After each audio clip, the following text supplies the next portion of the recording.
Hello students, good morning to you. Today we will start one topic of our probability distribution of that is your normal distribution. We were doing the normal distribution, and in normal distribution we have left with one topic, that is fitting of the normal curve. Students, fitting of the normal curve is also important in this normal distribution. There are two methods for computing the normal frequency, or you can say that fitting of the normal curve. There are two methods. First method is method of ordinates and second method is method of area. So one by one we will do this fitting of the normal curve. First, method of ordinate. Students, in method of ordinates we are taking one formula, that is number one, y is equal to ni divided by sigma square root of 2 pi into e raised to the power minus x minus में mu square divided by 2 sigma square. Students, here this y is the computed height of the given ordinate or expected frequency of the midpoint of the class interval at the distance of some standard deviation from the mean. ये चीज़ें हम समझेंगे जब question करेंगे. Just मैं अभी तो इनको पढ़ रहा हूँ, उसके बाद जब हम क्वेश्चन करेंगे आपको सब कुछ समझ में आ जाएगा. उसके बाद ये n क्या है? n is the total frequencies of the observed distribution. i is the interval. Sigma आपको पता ही है स्टैंडर्ड डेविएशन. पाई की वैल्यू आपको पता है 22/7 और you can say the 3.1416 approximate.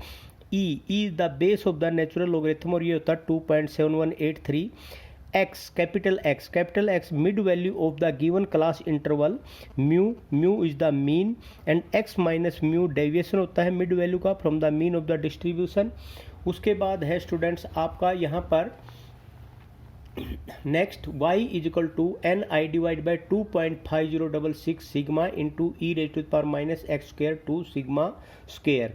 अब यहाँ पर जो स्टूडेंट्स अब ये फर्स्ट मेथड तो ये था यहाँ तक. इसमें मेथड ऑफ ऑर्डिनेट में स्टूडेंट्स आपके पास थ्री वे से आप इसको कर सकते हैं. एक तो ये फार्मूला यूज कर सकते हैं. दूसरा स्टूडेंट्स आप ये फार्मूला यूज़ कर सकते हैं, ये आपको दे रखा है.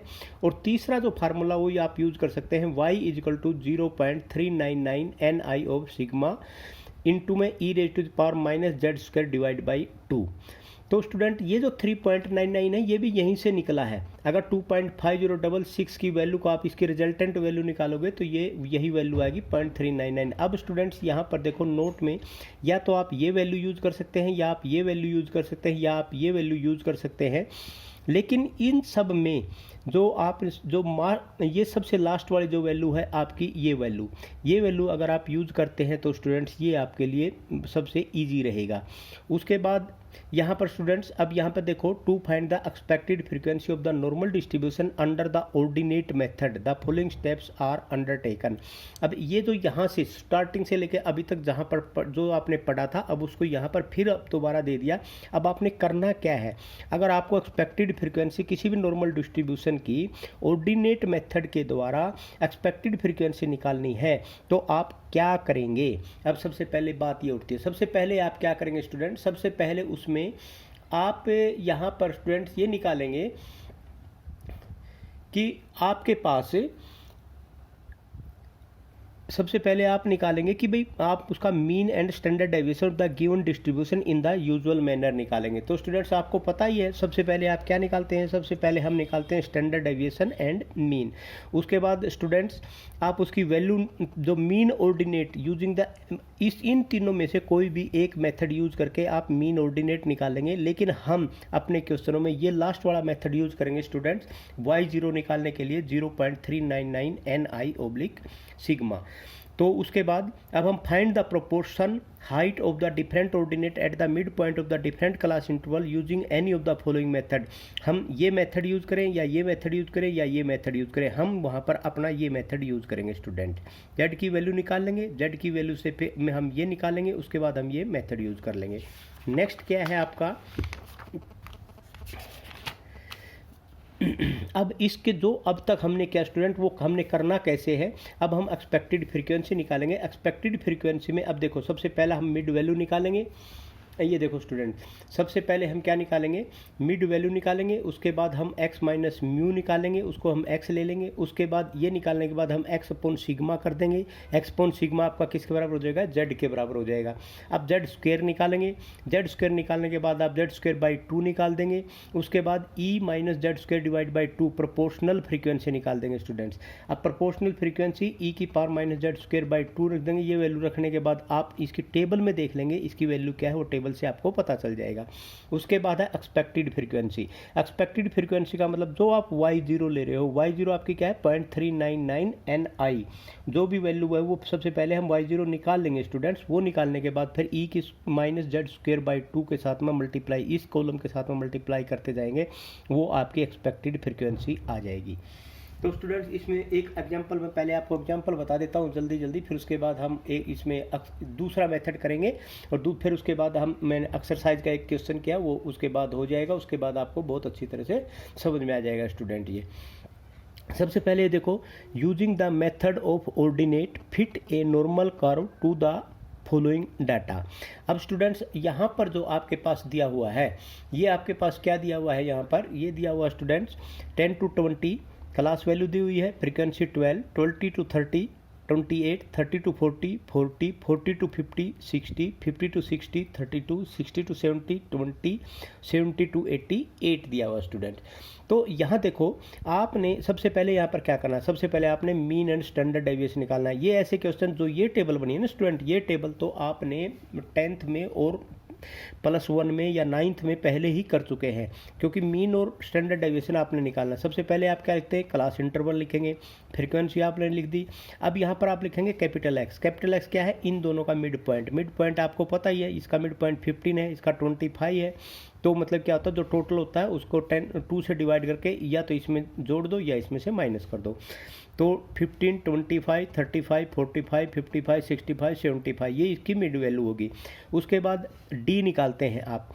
डी का मतलब क्या होता है, x माइनस में 45, x माइनस में 45। अब आपने क्या लिया, जो x के आपने ये जो वैल्यू दे रखी है, इनकी कोई भी एक वैल्यू बीच की ले लो।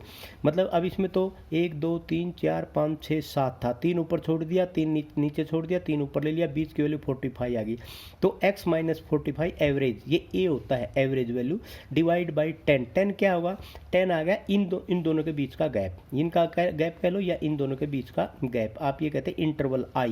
तो यहाँ कितने का गैप है, 10 का। तो x माइनस 45 डिवाइड बाई, और x आपका ये है, मतलब सबसे पहली वैल्यू क्या हुई, 15 minus 45 minus 30 divide by 10 minus 3, 25 minus 45 minus 20 divide by 10 minus 2। तो इस तरह ये वैल्यू निकल गई।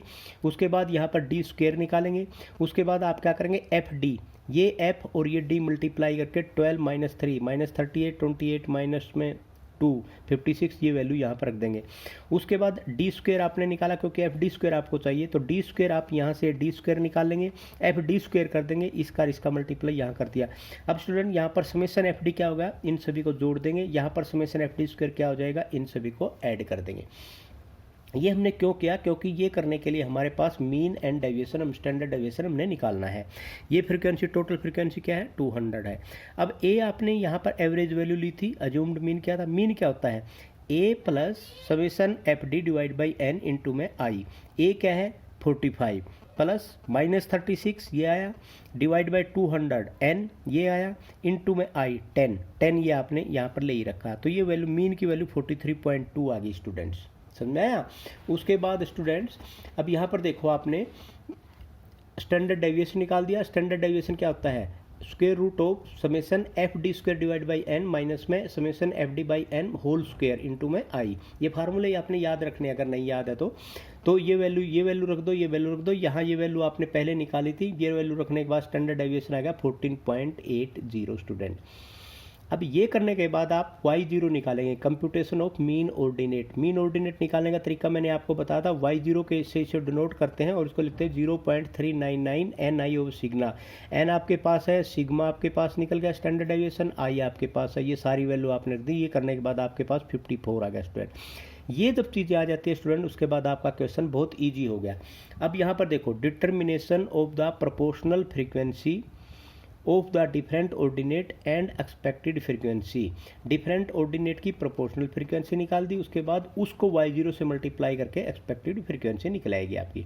मिड वैल्यू यहाँ वहाँ भी निकाली थी, x माइनस म्यू आपका ये आ गया, x माइनस म्यू का divide by x by sigma, x ये है, ये वहाँ भी x बाई सिग्मा ये आपने कर दिया।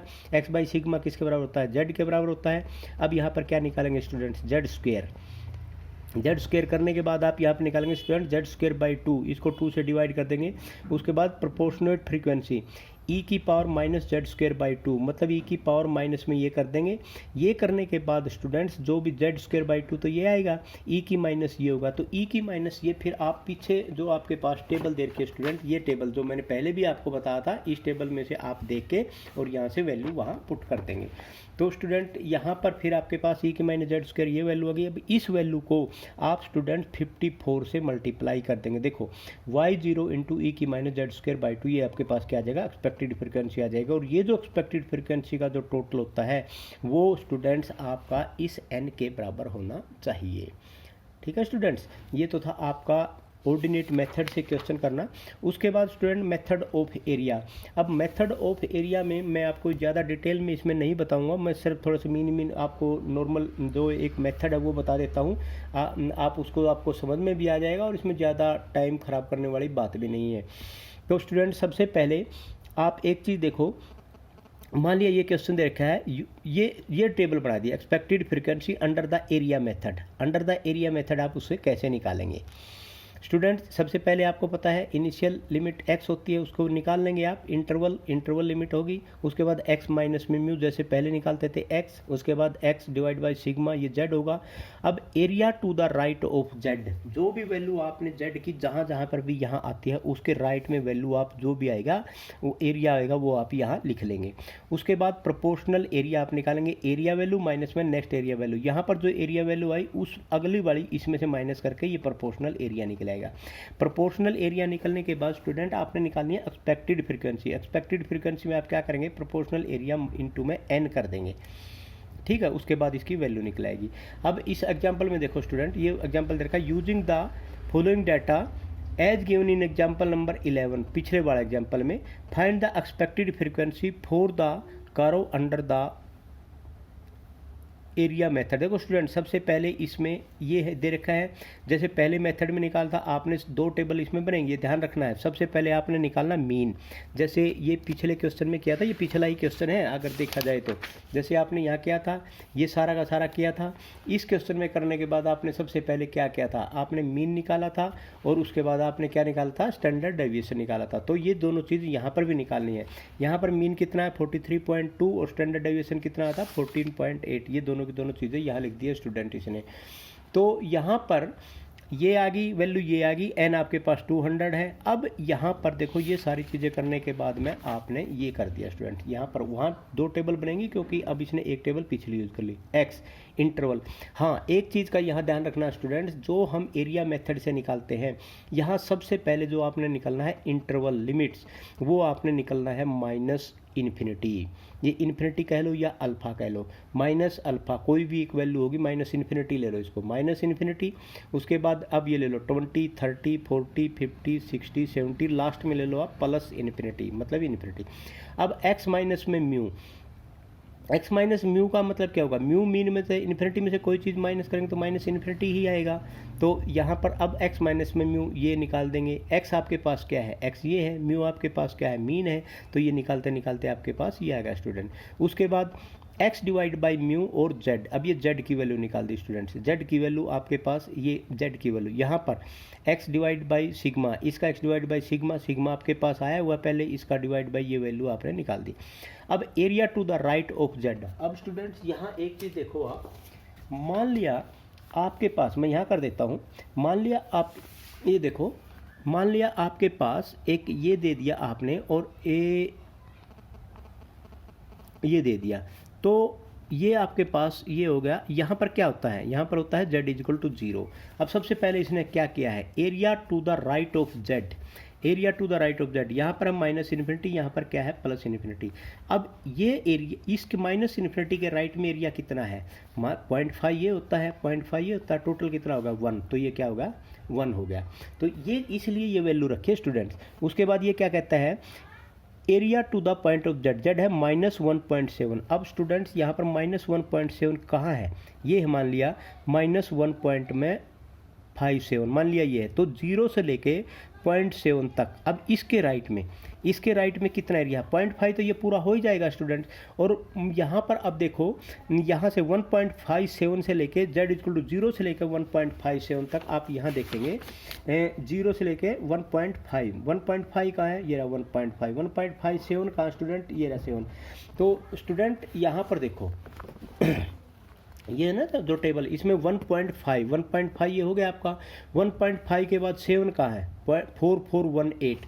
तो स्टूडेंट यहाँ पर जो आपका ये था, यहाँ से आगे कितना आएगा, यहाँ ये कितना आ गया 0.4418, लेकिन 0.5 ये है, तो टोटल ये वाला और ये वाला दोनों मिला के क्या हो जाएगा 0.9418, तो 0.9418 ये आ गया। इसी प्रकार आप ये सारी की सारी वैल्यू स्टूडेंट आप निकाल लेंगे, और ये आपने पहले भी क्वेश्चन कर रखे हैं। उसके बाद है proportional area, area value minus में नेक्स्ट एरिया वैल्यू, तो मतलब इसमें से ये वैल्यू माइनस कर दी, इसमें से ये वैल्यू माइनस कर दी, इसमें से ये कर के आपके पास ये वैल्यू आ गई। उसके बाद है एक्सपेक्टेड फ्रीक्वेंसी निकालना स्टूडेंट, एन आपके पास क्या था 200। अब स्टूडेंट्स 200 को इसके साथ में 200 था एन आपने निकाल रखा, ये रहा 200, तो उसके बाद 200 को इनसे मल्टीप्लाई कर दिया हर एक को, तो ये वैल्यू आपकी आ जाएंगे स्टूडेंट, और ये आपकी एक्सपेक्टेड फ्रीक्वेंसी होगी। तो यही आपने निकालना था, यही आपका क्या था आंसर था स्टूडेंट्स। तो ये थे स्टूडेंट्स आपके इस थोड़ा सा fitting of the normal probability distribution के बारे में। आई थिंक ये आपको समझ में भी आ गया होगा और आप इसको कर भी लेंगे स्टूडेंट्स। मैं आपको एक्सरसाइज के 2 क्वेश्चन और करवाता हूँ।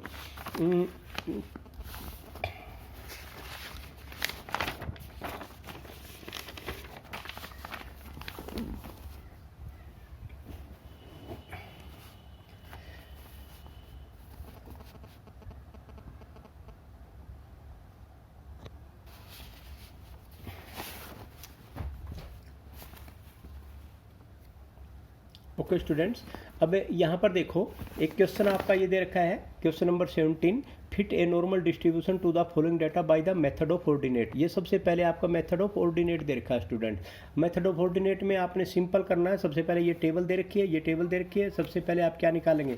अब इसमें ये जो देखो, ये बिल्कुल अभी मैंने समझाया था क्वेश्चन आपको, यहाँ पर 10 to 11, 11 to 12, 12 to ये सारी की सारी ये आपके पास दिया हुआ है। इसमें सबसे पहले आप एक्स निकालेंगे, एक्स का मतलब इनका मीन बीच का निकालेंगे, तो यहाँ 10.5, 11.5, 12.5, 13.5, 14.5, 15.5, 16.5, 17.5, 18.5, 19.5। एफ फ्रीक्वेंसी ये आपकी दी हुई है, फ्रीक्वेंसी ये होगी। सबसे पहला काम D equal to X minus में ए। अब देखो 1 2 3 4 5 6 7 8 9 10। अब स्टूडेंट्स इसमें क्या है, अब न तो हम ऊपर बराबर नीचे बराबर कहीं नहीं कर सकते, आपकी मर्जी है आप जो भी एवरेज लेना चाहें। हमने यहाँ पर एवरेज वैल्यू 14.5 ले ली, ये वैल्यू ले ली मान ली 14.5। अब यहाँ पर क्या होगा x minus A divide by interval, interval कितना है 1 का है, तो ये कर लिया, हर एक वैल्यू ये आपकी आ गई। मतलब x क्या है 14.5 में से 10.5 अगर माइनस कर देते हैं स्टूडेंट्स, यहाँ पर x आपने 10.5 लिया, 10.5 में से 14.5 माइनस कर दिया तो -4 आ गया, -3, -2, -1, 0, 1, 2, 3 एंड 4 एंड 5। अब F dear student, F and D. उसके बाद स्टूडेंट्स आपने एक और पॉइंट यहाँ पर लेना था डी स्क्वेयर, ठीक है। डी स्क्वायर लेने के बाद आप यहाँ पर क्या करते हैं स्टूडेंट्स, डी स्क्वायर यहाँ पर ले लेते और डी स्क्वायर की वैल्यू फिर यहाँ इसके साथ एफ डी स्क्वायर आ जाता, तो ये वैल्यू आप लेके एफ डी स्क्वायर आ गया। अब एफ डी स्क्वायर और एफ डी ये क्यों लिया हमने, क्योंकि इसका एफ डी स्क्वायर का जो हमारा यूज होगा स्टूडेंट वो मीन डेविएशन स्टैंडर्ड डेविएशन निकालने में काम आएगा। अब स्टूडेंट यहाँ पर देखो ए तो आपने एवरेज वैल्यू ले ली थी, सबसे पहले म्यू मीन निकालेंगे। म्यू मीन कैसे निकालेंगे आपको पता है कि भाई ए इज इक्वल टू यहाँ पर आपका summation F D divide by N into में आई, ये आपका 14.5 है, ये 257 डिवाइड बाई 500 इंटू 1 है, तो टोटल आपका ये क्या आएगा 15.014 आ गया स्टूडेंट, ये आएगा मीन। अब हम निकालेंगे स्टैंडर्ड डेविएशन। स्टैंडर्ड डेविएशन भी आप बड़ा इजीली निकाल सकते हैं स्टूडेंट। तो स्टैंडर्ड डेविएशन निकालने के बाद आपके पास क्या हो जाएगा, ये आपने निकाल दिया फार्मूला, ये आपको पता ही है, summation F d square by N minus में summation F D divide by N whole square into i पूरे का स्क्वेयर रूट। ये वैल्यू पुट कर दी स्टूडेंट्स, वैल्यू आपने निकाली रखी है, रखने के बाद 1.5 आपका क्या आएगा स्टैंडर्ड डेविएशन। अब क्या करेंगे, मीन ऑर्डिनेट निकालेंगे। मीन ऑर्डिनेट निकालने का फार्मूला आपको पता ही है, 0.399 NI/सिग्मा, इसे डिवाइड कर देंगे तो ये वैल्यू पुट कर देंगे 133 आपका कंप्यूटेशन ऑफ मीन ऑर्डिनेट आ गया y0। अब ये y0 सबसे लास्ट वाली जो भी आपके पास प्रोपोर्शनल फ्रीक्वेंसी आएगी उसके साथ में मल्टीप्लाई होगी, बस ये ध्यान रखना है। तो ये अब आपके पास ईजी होगा स्टूडेंट। x आपके पास आया हुआ था, x माइनस में म्यू आपने निकाल दिया, म्यू आपके पास है, z इक्वल एक्स माइनस में म्यू अपॉन सिग्मा, या आप कह सकते हैं x upon this one minus में सिग्मा, ये वैल्यू आपकी आ जाएगी। जेड स्क्वेयर आपने निकाल दिया, जेड स्क्वेयर बाई 2 आपने निकाल दिया, ई की power minus Z square by 2, ये वैल्यू रखी और टेबल में देख ली। उसके बाद ये जो वैल्यू आई स्टूडेंट, इसको हम इस y0 से मल्टीप्लाई कर देंगे 133 से, तो ये आ जाएगी। तो ये आपका आ जाएगा fitting of the normal distribution, मतलब एक्सपेक्टेड फ्रीक्वेंसी आपने निकालनी है कौन से मेथड से, डिफरेंट ऑर्डिनेट के मेथड से स्टूडेंट, ठीक है। उसके बाद एक दूसरा मेथड जो आपने किया था वो था एरिया मेथड से स्टूडेंट्स। एरिया मेथड में सबसे पहले वही, अब ये 18 क्वेश्चन है आपका स्टूडेंट, इस 18 क्वेश्चन में आपके पास वही चीज़ें देखिए। सबसे पहले आपने क्या निकालना, सबसे पहले स्टैंडर्ड डेविएशन और मीन आपने निकालना है। ये स्टैंडर्ड डेविएशन मीन का वही मेथड है सेम टू सेम, ये आपने स्टैंडर्ड म्यू ने निकाल दिया, मीन निकाल दिया 79.94 आ गया, स्टैंडर्ड डेविएशन निकाल दिया, स्टैंडर्ड डेविएशन 5.445 आ गया स्टूडेंट। अब यहाँ पर आप निकालेंगे area under the area method से, एरिया मेथड से निकालेंगे। एक्स आपके पास यहाँ पर भी वही है, माइनस इन्फिनिटी, अल्फा लिया हुआ है, अल्फा या इन्फिनिटी कुछ भी मान लो, माइनस इन्फिनिटी, ये भी आपकी माइनस इन्फिनिटी, ये भी आपका माइनस इन्फिनिटी। माइनस इन्फिनिटी से राइट साइड में कितना होता है, सारा का सारा 1 होता है स्टूडेंट्स। अब ये वैल्यू, सबसे पहले ये वैल्यू आपने, अब यहाँ पर देखो स्टूडेंट, ये वैल्यू क्या लिखी 65, मतलब आप ये कहेंगे माइनस इन्फिनिटी और यहाँ पर 65, ऊपर 65 ना स्टूडेंट्स, तो 65 से बनाएंगे, 65, 70, 75 और आप ये कह सकते हैं उसके बाद 80, 85 एंड 90, 95 एंड 100। तो ये आपका इंटरवल लिमिट 65, अब ये आपने ये अपर लिमिट ले ली इनकी सभी की, तो ये आएगा स्टूडेंट्स, ठीक है। इसमें आपके ये वैल्यू x माइनस म्यू, ये सारी सारी वैल्यू आ गई। उसके बाद ये वैल्यू आ जाएगी students, area to the right of z, ये वैल्यू आ जाएगी, ये वैल्यू आप निकाल सकते हैं इजीली। अब ये value, area value minus next value, मतलब दिस माइनस दिस, इसमें से ये माइनस, इसमें से ये माइनस, इसमें से ये माइनस, इसमें से ये माइनस, इसमें से ये माइनस करके आपकी ये वैल्यू निकल गई। इस सारी की सारी वैल्यू को आप स्टूडेंट किससे मल्टीप्लाई कर देंगे, इससे आप प्रोपोर्शनल एरिया इनटू में n, किससे, n आपके पास क्या दिया हुआ है, n आपके पास दिया हुआ है स्टूडेंट्स, यहाँ पर जो n आपके पास क्या था 1000 था, तो 1000 से मल्टीप्लाई कर देंगे तो ये आपके पास एक्सपेक्टेड फ्रीक्वेंसी आ जाएगी, ठीक है स्टूडेंट्स। आई होप आपको ये समझ में आ गया होगा बहुत अच्छे तरीके से। तो आप इन क्वेश्चनों को कर लेना स्टूडेंट्स, लेकिन अब जिन स्टूडेंट्स की इच्छा हो वो अपना ये नॉर्मल डिस्ट्रीब्यूशन, बाइनोमियल डिस्ट्रीब्यूशन और पॉइजन डिस्ट्रीब्यूशन कर लेना, वरना अगर ये आप नहीं चैप्टर करते तो इससे पहले वाला चैप्टर जरूर कर लेना, सेंट्रल डिफरेंस वाला, वो उसमें से ही आपका क्वेश्चन कंप्लीट हो जाएगा। और इसी के साथ अपनी जो सेकेंड यूनिट है स्टूडेंट्स वो कंप्लीट हो चुकी है। पर कल या परसों से हम नेक्स्ट स्टार्ट करेंगे न्यूमेरिकल डिफरेंशिएशन, वो अपनी 3rd यूनिट होगी। Thank you very much.